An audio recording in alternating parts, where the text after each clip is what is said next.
So I was like, okay, if I follow this dropping acid diet, hopefully I can prevent getting esophageal cancer. This is my only hope. I think I've tried everything. I even tried the apple cider vinegar thing that everybody keeps talking about, and I don't recommend it because apple cider vinegar is really acidic, and although it may be good when it's in your stomach, it's not good for the throat. And there's no way you can get the apple cider vinegar to go in your stomach without it passing through your throat. So I'm not saying apple cider vinegar is bad per se. It's great. It's a great digestive treatment. It's a great way to get your gut bugs to proliferate, your healthy gut bugs anyways. It's a good way to just promote gut health. But if you have LPR and you have pepsin in your throat, you don't want anything to activate it because then it will start eating away at your esophageal lining. Apple cider vinegar made things worse for me. And Dr. Koufman doesn't recommend it. If it works for you, okay, it works for you. But for me, it just made things worse. And I know it sounds like I haven't gotten better, and it's true, I am not cured. But it made a huge difference following these two diets that tell you to avoid anything under 5 pH. Okay, so moving along with the story, I noticed there were some differences between the two books. Dr. Koufman's diet is okay with white flour and sugar. This is not. This is, the acid washer diet is actually more of a, like an anti-inflammatory plus avoiding low pH foods. And now I realized I skipped what my point was about what I was talking about before. What I wanted to say before is that in this book, there's a page that shows a chart that says pepsin can be activated by foods as high as a little bit under 7. So that basically leaves you with nothing, but you have to eat something. So that's why Dr. Koufman and Dr. Aviv are a little bit more flexible, and their rule is for healing, nothing below 5 pH.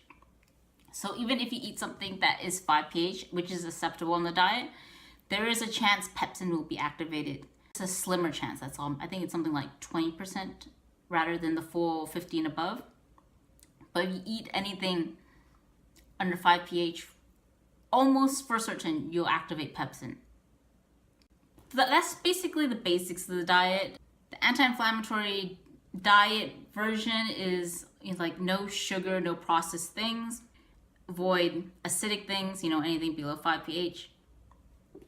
This is mainly just avoid anything below 5 pH and no soda, because soda opens up the LES and it causes reflux, which originally I was very confused about because I felt like soda helped me burp. And when I burp, I feel like all the gas buildup that was causing the reflux dissipated. Unsweetened, soda water. Because I thought that was helping, but according to the book, you're not allowed to drink it because it doesn't matter if it's unsweetened, it's still acidic, it's still gonna open your LES. So I was following the diet loosely for a month, wasn't seeing much improvement. See, even now, like I'm just coughing, which doesn't mean that I'm cured. I still have LPR. So somewhere around January, I think it was like January 16, or was it 14? That's when I became super, super strict because my throat was just getting worse and worse with the burning. So I went hardcore, no sugar. Excuse me. See, the burping is also another symptom of LPR. So I was strict. And so previously, before I was just avoiding things that were acidic. Now, starting since January 14, 16, I completely eliminated sugar. The only kind of sugar that I had was what Dr. Aviv considered acceptable in the healing phase, which was dates and bananas and watermelon or any kind of melon. He also mentions lychee, but there's no lychee right now in this season. If you want to know which book I found more helpful, I would say this one is more extensive with the science. And this one also has a more extensive list of acceptable foods. This has a very short list of acceptable foods. And so you're left wondering, what is the pH of certain foods?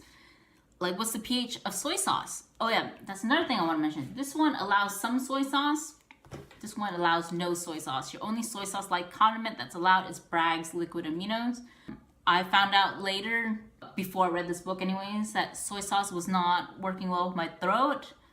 I didn't know why, but I just knew that I was being triggered, even when I substituted soy sauce for coconut aminos. And I later found out that coconut aminos and anything fermented, so sad, is low pH, below 5 pH. And this is really sad because anything fermented and probiotics are really great for gut health.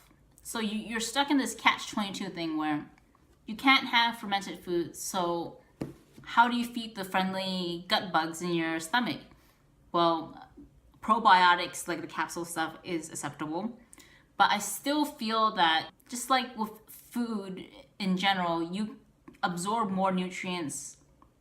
Nutrients survive better if you eat the whole food rather than taking a supplement. And so I'm in this position now where after 28 days, so 28 days is the healing phase. And then after 28 days, you move on to the maintenance phase, which opens up more variety of foods, which includes yogurt. So in the healing phase, yogurt is off limits, which is really sad because yogurt, especially non-dairy yogurt, helps with your gut health. So the one qualm I have about these two diets is that although they're good at preventing pepsin from being activated in your throat, which is the most damaging part of having LPR, the thing that it has a hard time, I have a hard time feeling it addresses, is gut health. Because GERD is ultimately a gut health problem, and you can't just treat the symptom and not the root cause.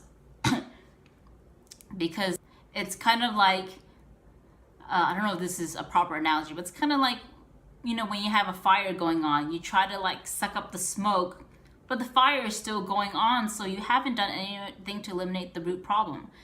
I feel like that's the same thing with what's going on with LPR and GERD, is that treating pepsin or being on a low acidic diet, being on a acidic avoidance diet only treats the pain, but it may leave your gut health hanging.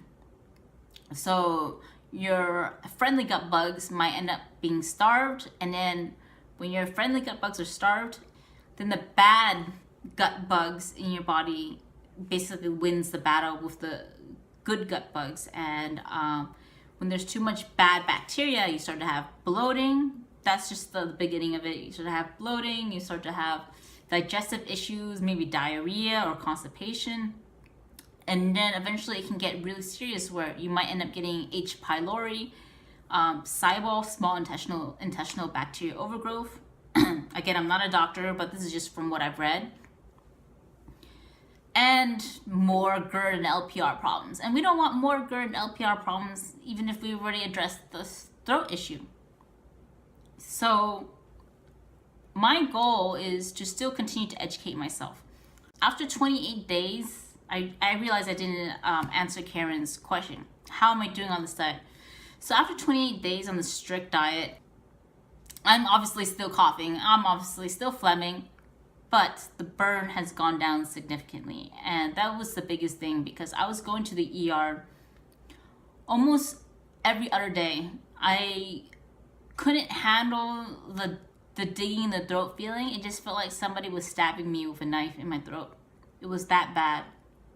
And the doctors at the ER, although they were trying to be sympathetic, they left me with no treatment option.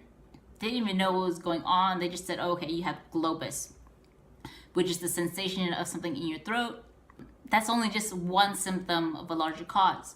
So everybody, although they try to help me at the hospital, they didn't really believe I had a problem. So they just left me going back home with severe throat pain. And I was getting really depressed. If you've seen my old videos when I first started YouTube, you know that I have chronic nerve pain. So I already have a lot on my boat, and I honestly thought that things were getting better before this LPR just kicked in. And then going back into this cycle where I'm back with a brand new problem, which is potentially more dangerous, I just felt hopeless. I felt like nobody believed me, and I still feel like nobody believes me because I look normal. And this is a problem with youngism. This is a term that I learned in my chronic pain class, that there are some young people who are discriminated against because, you know, they look young and healthy, but you can have lupus, you can have an autoimmune condition, you could have cancer, for an example, you can have all sorts of things and still be young, but that does not make you healthy. You can look healthy, but being healthy is, I don't know, I feel like it's become a subjective term at this point. Although I had a PA diagnose me with LPR, I felt like for the most part, nobody really took it seriously. So my biggest struggle, other than the throat burn, was also the psychological downhill. And I told myself that, you know, if I gave up on myself, then there'll be nobody to advocate for my health. I'm my own. I have to have some sort of self-agency. I have to be proactive for my own health because no one else is going to advocate for it except for me. So that's why I became really hardcore with all this research and bugging my doctors about trying to treat me for LPR. And I'm hoping to get a pH with impedance test done to test whether my LPR is caused by either acid or bile reflux. Because obviously, as you can tell from my coughing, this is still going on. I want to do what I can to prevent getting Barrett's esophagus. I don't want to wait until I have Barrett's esophagus or until I have esophageal cancer for the doctors to listen to me. It's that frustrating, and I'm sorry if my doctors are watching this. I know that, you know, you're trying your best to help me. I know that you guys care, but honestly, that's just how I feel. I feel totally let down. This book, though, maybe I have to be on the diet much longer, and I plan to be on this diet for the rest of my life if this really does work. This book has gave me some sanity. Like, it gave me the power to not feel like I have to go to the ER, because before I was going to the ER every other day because there's no way I could live with somebody stabbing at my throat. That's what it felt like. There must have been Pepsi hanging around my throat, just constantly stabbing it.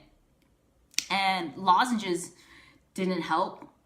I mean, they tried to numb the pain, but it was acidic, so it made things worse.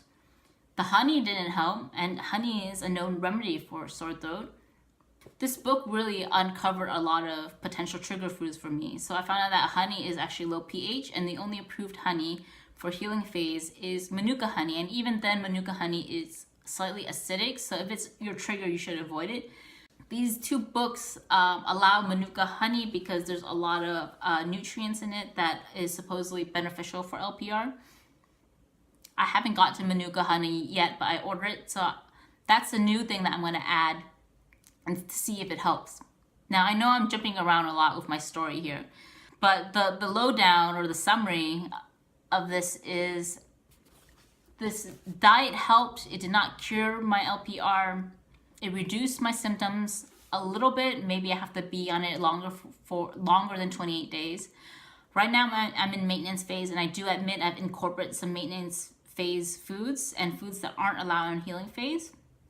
So I'm testing this out, you know, like the non-healing phase foods to see if I regress. And if I regress, then I know that, you know, I have to be on healing phase longer to see a more full progress.